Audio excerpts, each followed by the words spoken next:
Students, welcome to second year commerce class. So in accountancy we have completed earlier 11 bits. Now let us complete the remaining.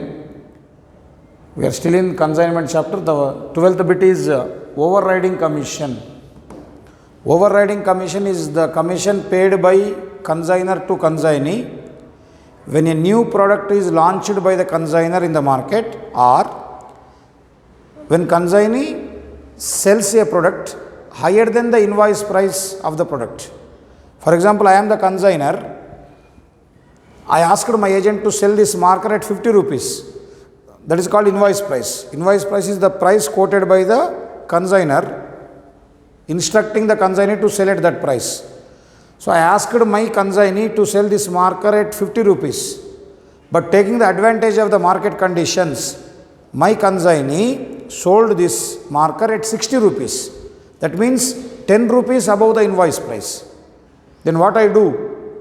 Definitely I have to give some extra commission to my agent, that is consignee, because he is giving me more benefit. Okay, he is giving me more sale proceeds than what I have asked to.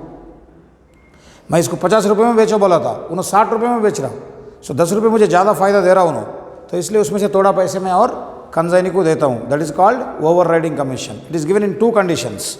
One is when a new product is launched in the market, the consignee has to put more efforts. Then also this overriding commission is paid. Otherwise, when the consignee sells a product sent by the consignor at higher than the invoice price. So on these two conditions, overriding commission is paid by consignor to consignee. Then loading. What is loading?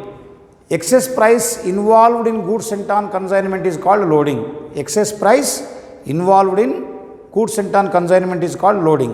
For example, from Hyderabad, I am sending 10,000 worth goods to Warangal. Actual cost of the goods is 10,000. But I don't inform my consignee the cost as 10,000. I will add some 20% extra amount into that. I will make it 12,000. In order to hide the real profit from my agent, my consignee, I never reveal the actual price of the goods consigned. Some amount I will add and I will sell, I will tell him the extra price. Okay, that means price more than the actual cost of the goods.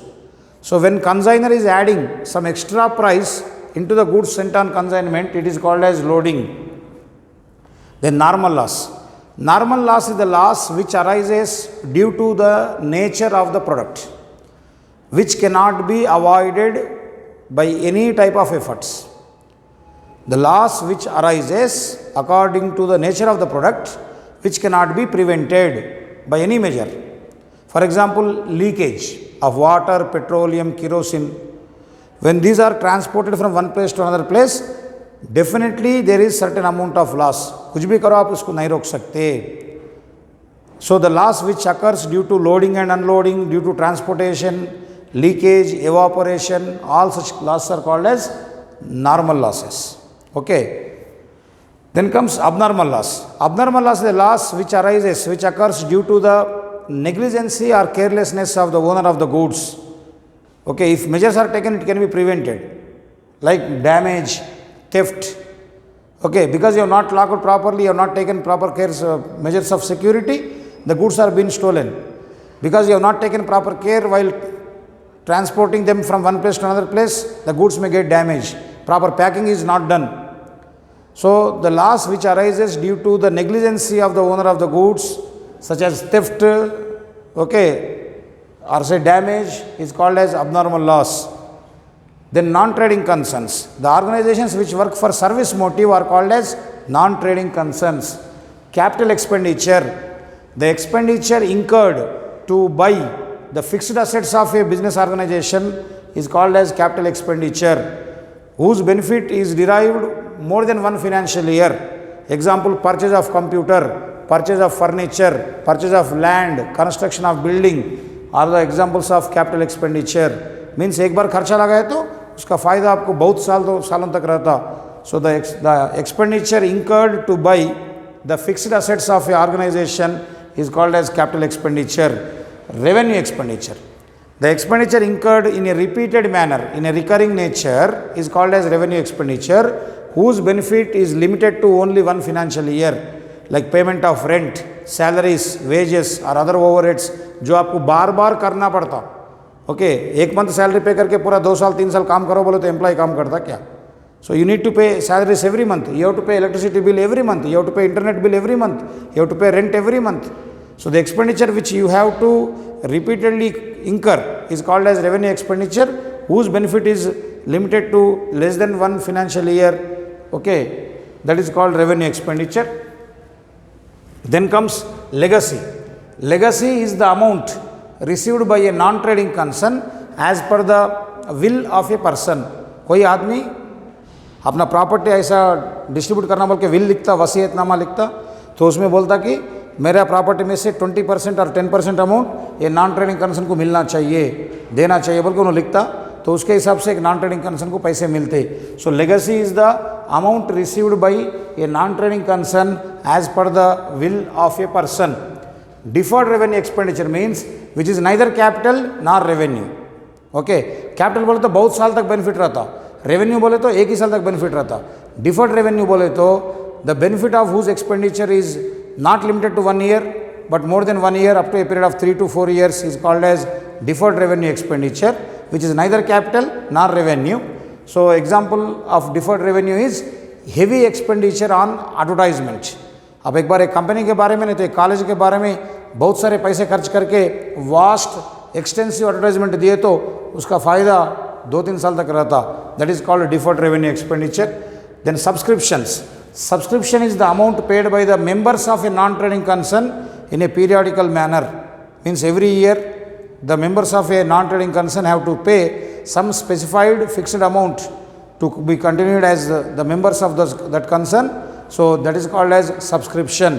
Subscriptions is the amount paid by the members of the non-trading concern. Then comes donation. Donation is the amount given by a non-member of the society. जो non trading concern में member नहीं है, बाहर का आदमी है, उन्होंने कुछ खर्चों के लिए अपने कुछ दे दिए तो उसको बोलते donation. Donation is the amount given by the non member of the non trading concern to the society. Okay, if it is given for a specific purpose it becomes special donation. If the purpose is not mentioned it becomes a general donation. Donations are of 2 types. Okay, specific donations and general donations. Specific and general. What is specific? When the purpose is mentioned, like donation for pavilion, donation for books, donation for building, then it becomes specific donation. वो income नहीं होता, that is to be shown on the balance sheet, liability side. Donation general बोला, कुछ भी नहीं बोला, जो पैसे आदमी दिया उन्होंने कुछ भी नहीं बोले तो it becomes general donation that you can take it as income. Then entrance fees, it is the amount paid by the member to enter into a non-trading concern is called as entrance fees or entry fee. Okay, any member who wish to become the member of a non-trading concern, he has to pay some specified amount to become the member. Such amount is called as entrance fees. Then capital fund. Normally for a trading concern we call it as capital. For a non-trading concern we call it as capital fund. It is nothing but the amount which is collected to start a non-trading concern. The amount which is collected or contributed to start a non-trading concern is called as capital fund. It is almost like a capital. It is shown on the liability side of balance sheet of a non-trading concern. Specific fund. Definition for this 25th point in your material is not correct. That is not at all relevant. So go through this definition which I have written on the board. Specific fund definition का जो आपको material में दिया गया वो relevant नहीं है। आप जो मैं बोर्ड पे लिखा वो लिख लेके बायहार्ट करो, बाद में एग्जाम में लिखो। Specific fund, it is the fund received by a non trading concern for a special purpose. Okay, general fund, any fund normally क्या होता बोले तो yes some amount will be there, the non trading concern has to do utilise it, but sometimes people will provide you some fund and they will ask you to do particular activity out of that fund. So it is the fund received by a non-trading concern for a special purpose.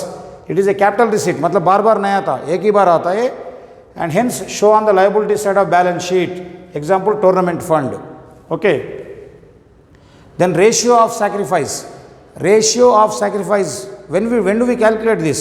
As part of admission of a partner. When a new partner is admitted into the partnership firm, naturally the old partners have to sacrifice some of their profits. So in such a case, we have to calculate the ratio of sacrifice or sacrificing ratio. The formula is very simple, old share minus new share. नया partner आने से पहले old partners को बहुत सारे profits मिलते, नया partner आने के बाद इनके प्रॉफिट्स में से थोड़ा उनको शेयर करना पड़ता, इसलिए ओल्ड पार्टनर्स का शेयर कम हो जाता, ओल्ड शेयर ज़्यादा रहता, न्यू शेयर कम रहता. So that is the reason sacrificing ratio is calculated by applying the formula old share minus new share. It is calculated only for the old partners, not for the new partner. Then goodwill, the name and fame of the firm expressed in terms of money is called as goodwill. The name and fame of the firm expressed in terms of money is called as goodwill. Then comes computerized accounting system. You all know nowadays no one is writing the manual accounting. We are not writing in registers. Everything we are entering into computers. So when the accounting is done with the help of computers, it is called as computerized accounting system.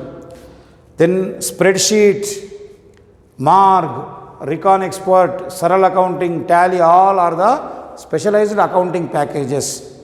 Okay, like you are using the cell phone. So you do not have only one company. We have got iPhone, we have got Samsung, we have got Vivo, we have got Oppo. Different phones are there with different features. Similarly, in order to do computerized accounting, we have got different accounting softwares which automatically will be installed into your system by such computerized accounting software companies. So you need to get 1 or 2 days training, or maybe 1 to 2 weeks training. If it is tough, then you will come to know how to use it. Okay. So this spreadsheet is nothing but vertical tabular manner data storage unit it is. Then Marg is a accounting software.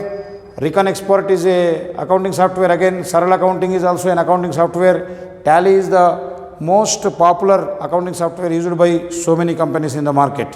So as already I have suggested, whenever you get time, so you try to learn any one of these. These are all outdated, but Tally is popular now. Then we have got various ERPs, then we have got very advanced SAP, etc.